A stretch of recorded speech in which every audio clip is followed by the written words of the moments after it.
It is Monday Night Football, and we have a great NFC West matchup. Los Angeles Rams going up against Jimmy Garoppolo and the San Francisco 49ers. Let's get into it.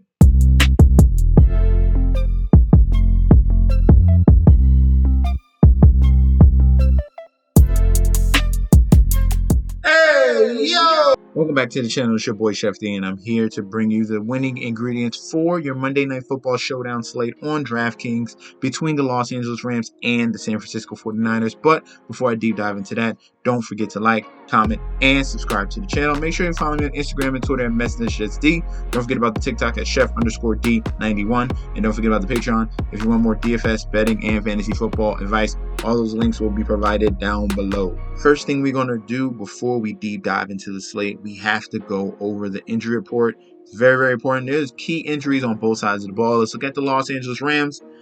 Up top, we have Brian Allen, we have Kobe Durant, and David Long Jr.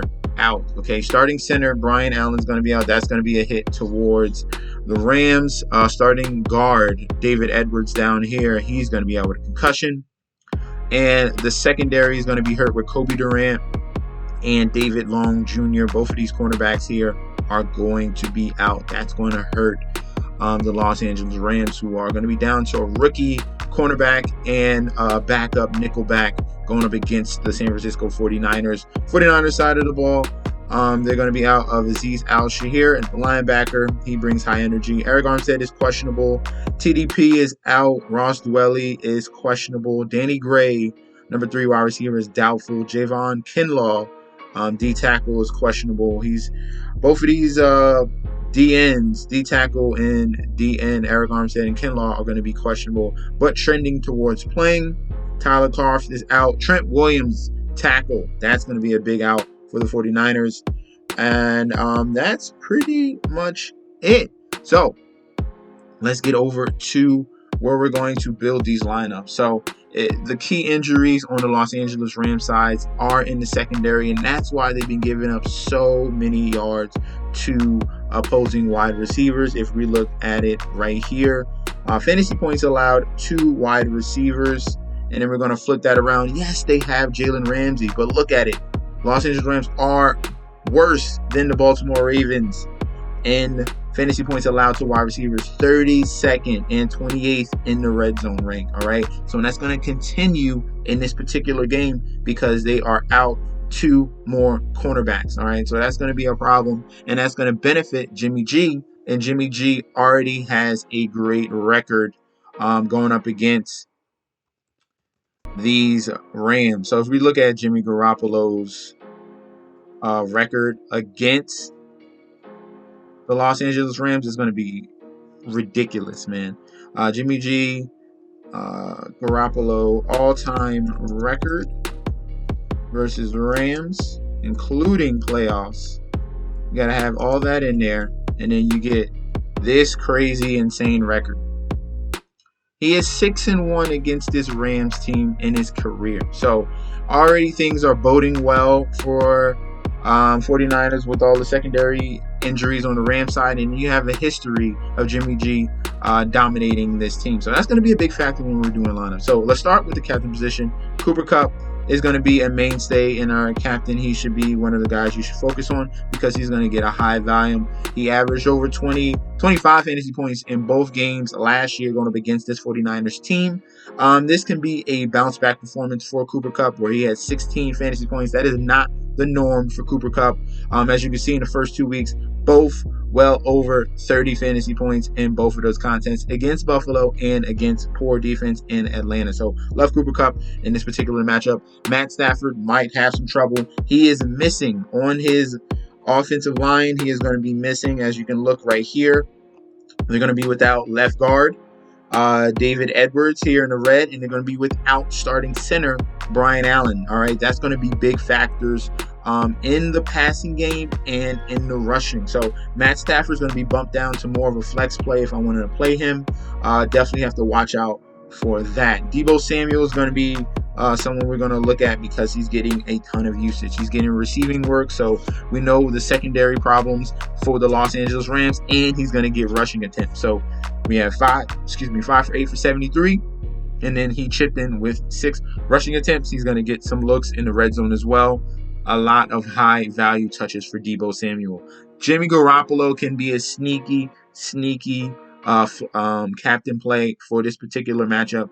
We already looked at his strengths going against the Rams in his total career, and this can finally probably be a breakout performance for him. We want to see 20 fantasy points from Jimmy Garoppolo, and the strength of the Rams defense is stopping and run. So if they stop Jeff Wilson and all the creativity runs that Kyle Shanahan is going to bring forth, they're going to need to lean on Jimmy Garoppolo just a little bit. And there's weaknesses in that secondary. They have a healthy Kittle. We have Deebo Samuel. We have Brandon Ayuk. Those 3 weapons are well more than enough to destroy this Los Angeles Rams defense. So I like Jimmy Garoppolo mainly as a more of a flex play, but he has sneaky upside as a captain. Just have to notify that. I want to stay a little bit away from Jeff Wilson. I know he's going to get a volume. Maybe this how it works out for Jeff Wilson, all right? They're going to pound the rock consistently for the San Francisco 49ers. They are not going to stop running the football, right? That is their bread and butter. What is going to happen is when it gets to the 3rd and 4th quarter, things are going to go open up a little bit more, weaken that Los Angeles Rams defense, and then Jeff Wilson has that upside to pop off some big runs, hopefully get in the end zone, and finally get a touchdown for the first time in this season. So that's going to be a sneaky prop. Let's put that down. Let's put Jeff Wilson down for a touchdown for this particular game. So I like him as a sneaky play after looking things over. A lot of people are just going to fade that and look at the ranking, but there is upside because of the consistency that the 49ers run with. All right, Brandon Ayuk is the main wide receiver for the San Francisco 49ers. Like I said, they're using Deebo Samuel in receiving and rushing. So when Deebo is lined up as a back or fullback or whatever they decide to do creatively, Brandon Ayuk is the number 1 wide receiver out there, and he is going to be in prime positions. We know Jalen Ramsey stays on one side, so we're not going to have to worry about that. Brandon Ayuk has been getting a ton of targets the last 2 weeks since Jimmy Garoppolo has become the starting quarterback. 8 targets in back-to-back games, got a touchdown last week. Hopefully we can get a nice 100-yard and a TD type of performance from Brandon Ayuk. That will be very, very intriguing. This is the matchup to do so, okay?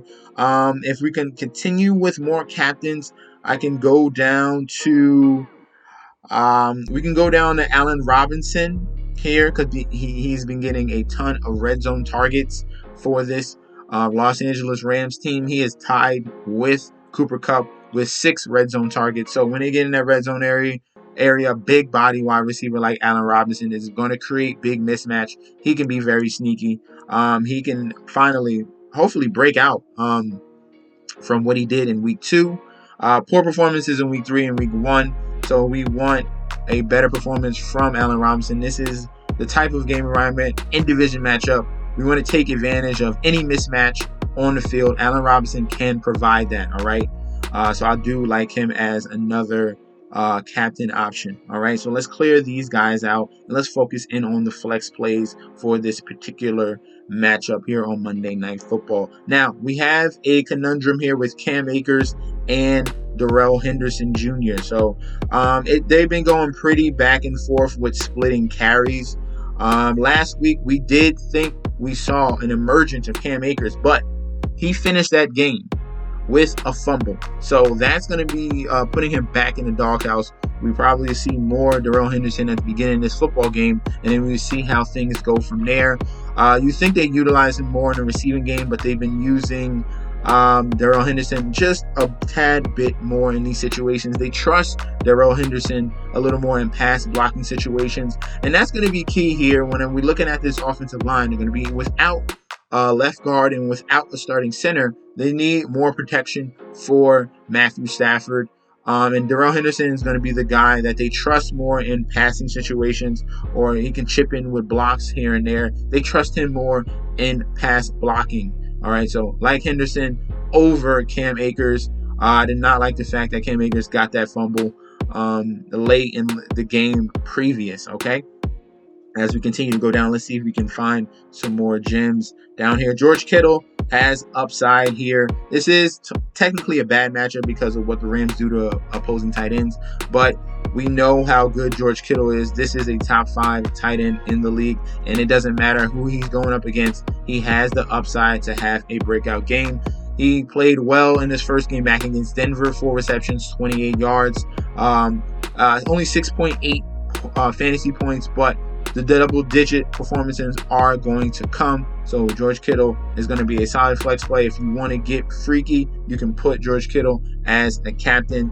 And that can have some upside there as well. Like I said, we want to take advantage of the secondary for the Los Angeles Rams. All right. If we continue to go down, Tyler Higbee and Ben Skoranek have been getting a solid amount of targets here. If you want a cheaper option on the Los Angeles Rams, I like Cooper Kupp. If you want to fade Allen Robinson, then we could go to Tyler Higbee right here. 10 fantasy points last week. Has he had back-to-back double-digit fantasy point games? Let's see. Yes, he has. 10 and 14. So he's getting a ton of looks here. We're looking at about 24 targets in the last 3 weeks. So almost 10 targets a game here for Tyler Higbee. So that's going to be very interesting to look at. More of a safety valve for Matthew Stafford, so I like Tyler Higbee. Ben Skoranek has been being used very creatively. So they've been using him as fullback. They've been very, very keen on getting this guy acclimated to this offense. With Van Jefferson out, they've been getting very creative with Ben Skoranek, so I like him as a punt play at 4,400. Someone who can fill in those bottom 2 spots of your lineup builds. Let's continue to go down. If we're going to look at defense and kickers in this game, I'm going to stay with the home team. I'm going to go with the 49ers defense because of all the injuries on the Rams offensive line. I think they can take advantage of that. This team has a very good front 7 here, and they've put 1 double-digit fantasy point performance up already. There's no reason why they cannot do it again against an opponent that they are very, very comfortable with in the Los Angeles Rams, okay? So I like 49ers defense. Rams defense, I want to stay away from because of the secondary problems and all the weapons that the San Francisco 49ers hold. Kickers, I'm going to lean more to the home kicker here in Robbie Gould, just in case he hasn't had a double-digit fantasy performance yet, but this is a game that he can exploit that. If the Rams are down, I don't expect him to be kicking much, but Matt Gay is a option at kicker. I might want to stay away from both kickers. We're going to lean more on the defenses in this particular one.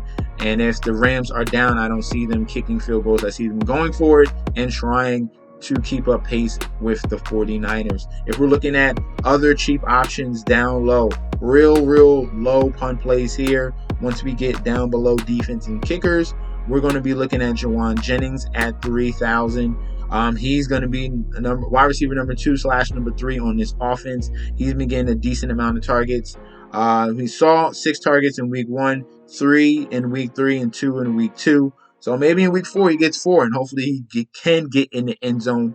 He's been a sneaky wide receiver to put late in your lineups, getting just enough fantasy production. Kyle Juszczyk is always a guy to remember. He just needs that 1 target or 2 targets to come in the red zone, and then he can really break a slate. He should be notified, so we'll throw both of these guys in here. And then anyone below that, I want to stay away from. So in this particular build between the Rams and the San Francisco 49ers, we're loving Cooper Kupp.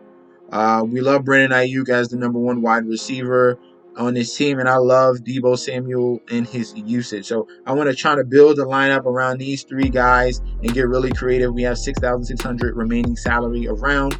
Pay up at the captain spot or put one of these guys in the captain, and then you can fill in with your bottom flex players down here. Maybe throw in 49ers defense, maybe get a little creative with Jeff Wilson because he's not going to be highly owned. And if we're looking for Ram cheap plays, Allen Robinson, Tyler Higbee, and a real cheap player here in Ben Skoranek. All these guys have upsides on this Monday Night Football game. All right, so thank you guys for tuning in. Don't forget to like, comment, and subscribe to the channel. Make sure you follow me on Instagram and Twitter, MessageSD, and I'll be back with another video very soon. All right, peace out, guys.